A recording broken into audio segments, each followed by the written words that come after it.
Gloria a Dios, muy bien, bendiciones. Este es el momento entonces del enigma.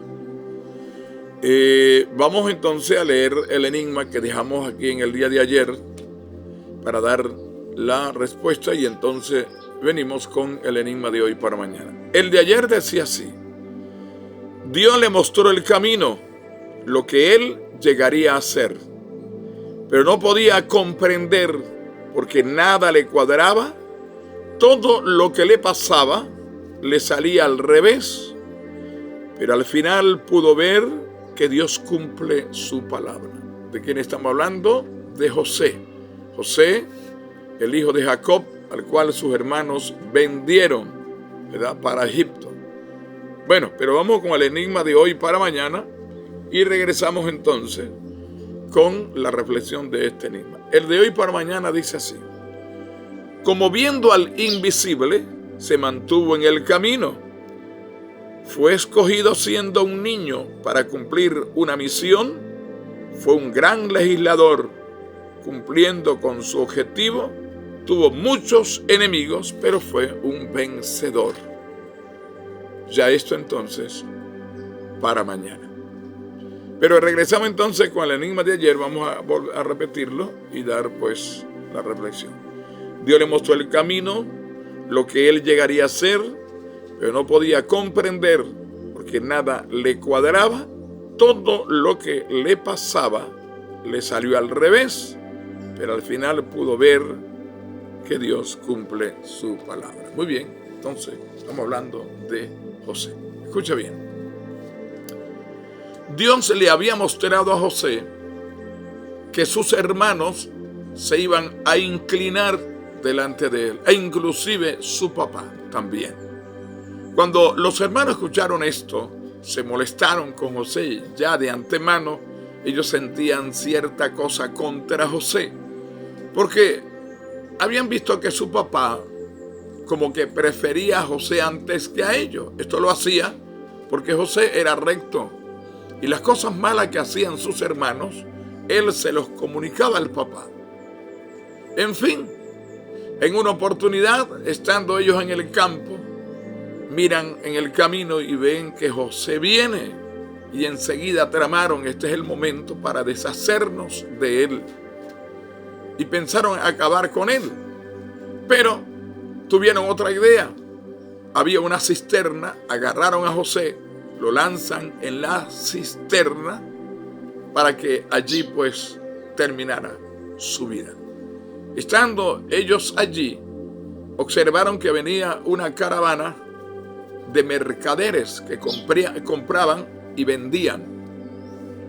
Ellos entonces se pusieron de acuerdo para sacar a José y venderlo como esclavo. Así lo hicieron. Sacaron a José, lo vendieron como esclavo. Y estos mercaderes llegaron a Egipto y allá entonces venden a José como esclavo. Lo compró un hombre llamado Potifar, que era un hombre muy grande en Babilonia, era funcionario del rey. Ahora bien, José llega allí como esclavo. Allí le dijeron lo que él tenía que hacer. Llega la esposa de Potifar, con el tiempo se enamoró de José y quería que José estuviera con ella. José, fiel a Dios, no quiso, rechazó. Entonces, ¿qué hace ella? Le levanta una calumnia a José y le dice a su esposo que José quiso abusar de ella. Potifar le cree a la esposa y manda a José a la cárcel. Allá llega José entonces a la cárcel, preso ahora, un esclavo preso. Estando allí, llegan dos funcionarios del rey que habían conspirado contra el rey. Aquella conspiración se descubrió y lo mandan a la cárcel. Allí cada uno de ellos tuvo un sueño. José le interpreta el sueño, y como José le dijo, así fue. Le dijo a uno de ellos: acuérdate de mí cuando esté delante de tu señor y háblale de mí. En fin, aquel hombre se olvidó, salió de allí, se olvidó, pero Faraón tuvo un sueño que nadie pudo interpretar. Es cuando el funcionario se acuerda de José y le dice al rey allá en Egipto hay un preso que me dijo esto, y el faraón lo manda a buscar. José viene, le interpreta el sueño, es allí entonces donde faraón lo pone como gobernador de Egipto. Cuando vino la gran hambre, todo el mundo iba a Egipto a comprar comida. José, como era el gobernador, todos se le inclinaban. Cuando sus hermanos llegaron, se inclinaron a él y se cumplió lo que Dios le había dicho a José. Muy bien. Escucha bien, era imposible bajo las circunstancias normales que José llegara a ser gobernador de Egipto. ¿Sabe usted por qué? Porque las leyes egipcias en ese tiempo no permitían que un esclavo ocupara cargo público, menos que fuera gobernador de Egipto. Pero para Dios nada es imposible. José llegó en condición de esclavo. Siendo esclavo, ahora va a la cárcel. De la cárcel sale para reinar. Aunque él veía que todo le salía mal, siempre confió en Dios. Y Dios cumple su palabra. Dios le cumplió a José. Ahora bien, si Dios te dice algo, aunque parezca mentira, aunque tú veas que todo te sale como mal, debes creerle a Dios, porque Dios no falla, Dios no miente. Todo lo que Dios dice lo cumple. Lo que quiero decir con esto es entonces, escuche bien, que para Dios nada es imposible.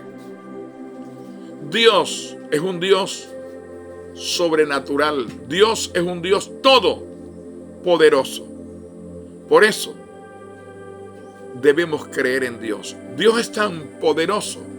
Han habido personas que han tenido cáncer ya en su etapa terminal y en campañas grandes Dios ha revertido esa condición. Lo ha sanado, lo ha levantado, e incluso personas que ya han partido de esta vida, Dios le ha devuelto la vida, como el caso de Lázaro. Después de 4 días en el sepulcro, Dios lo llama y él se levanta, porque para Dios nada es imposible.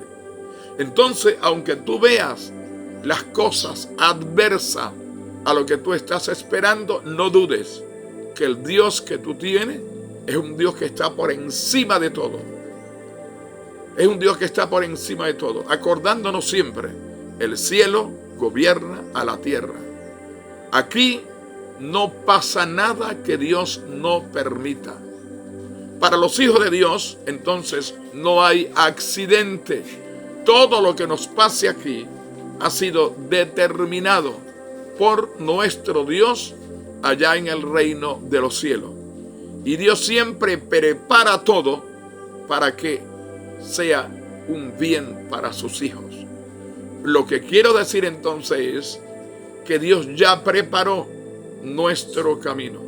En cada momento, en cada situación difícil, siempre Dios ha puesto una salida. Así lo dice la Biblia. Fiel es Dios, que no deja que seamos tentados más de lo que podamos soportar. Y juntamente con la tentación, Él da la salida. Allí a la esquina, a mano derecha, Él es tu sombra, a tu mano derecha. Dios siempre está pendiente de nosotros. Así que confiemos en Él. Lo que Él dice lo cumple. Para Dios nada es imposible.